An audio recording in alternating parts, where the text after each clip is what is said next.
Le décret présidentiel numéro 506 vise à effectuer le réarrangement territorial des petites villes, comptant de 1000 à 15 000 habitants. Le but est de les consolider et de leur offrir des services améliorés, de façon à établir des groupes territoriaux cohérents, fondés sur la configuration actuelle du peuplement, à partir des plus petits villages rattachés à des villages moyens, à des villes moyennes et ainsi de suite, jusqu'aux grandes villes.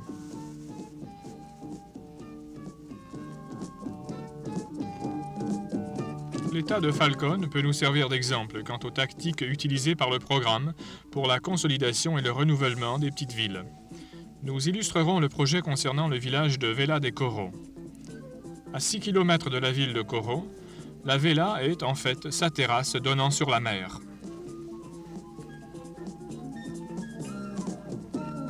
En venant de Coro, on arrive à la Vella en passant par cette dangereuse bifurcation de la route qui, vu sa direction est-ouest, ne laisse pas prévoir qu'elle mène à une ville au bord de la mer.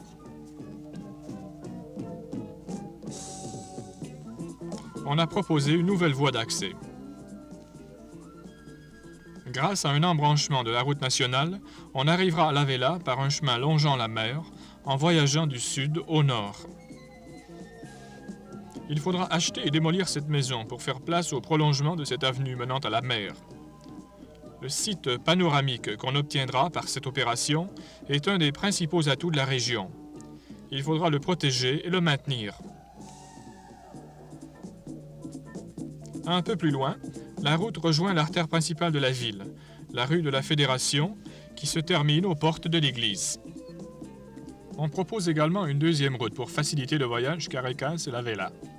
Afin de profiter des conditions existantes, surtout en ce qui concerne le centre de la ville, on a besoin d'une autre avenue convergeant vers la même église.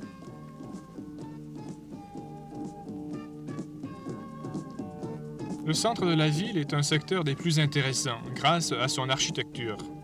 La rue de la Fédération canalise évidemment toute la circulation vers le centre, et ses dimensions généreuses se prêtent à une utilisation maximum.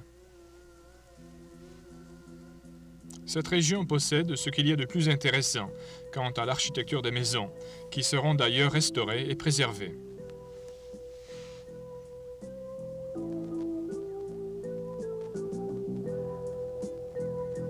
Le charme de ces maisons est dû à leur parfaite proportion et à l'atmosphère que crée leur disposition traditionnelle.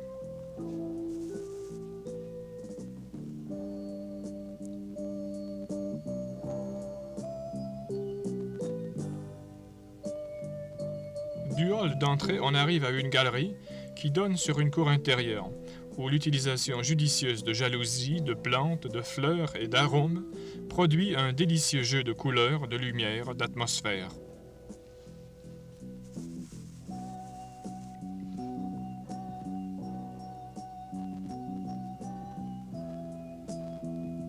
Dans cette partie du centre, on se propose d'abord de construire un palais municipal.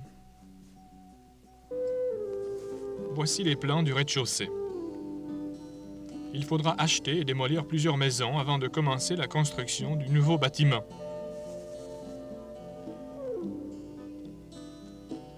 La façade principale sera visible entre les palmiers de la place Bolivar.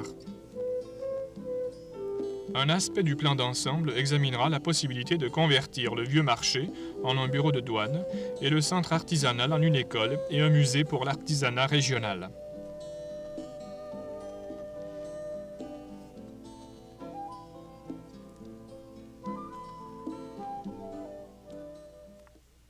Voici ce qu'on projette pour le secteur touristique, qui donne sur la mer. Ce projet comprendra tout l'espace, depuis la place Antiana jusqu'à l'emplacement d'un nouvel hôtel touristique. Voici les plans du rez-de-chaussée de l'hôtel. Voici l'emplacement exact. Et ceci est une esquisse de la façade, telle qu'elle apparaîtra des jardins.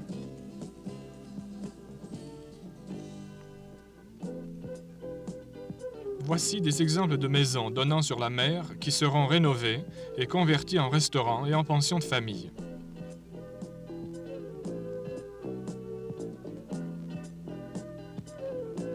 Le développement de cette station balnéaire nécessitera la rénovation de toute la région.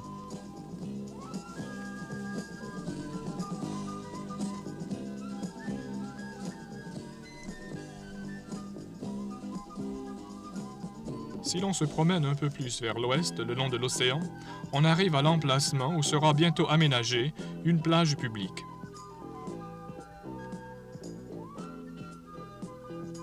À côté de la plage est un quartier de maisons de vacances et un port de plaisance qui sera développé grâce à des capitaux privés.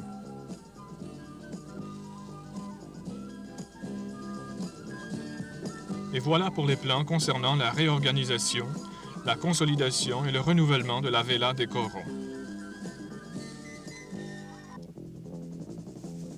La Vela jouit de plusieurs ressources naturelles. Son industrie du bétail et ses activités agricoles, ses habitants, son artisanat, et des conditions favorables pour la pêche et le yachting. Tout ceci semble assurer la continuation de la croissance commerciale et touristique de la Vela et lui promet un brillant avenir.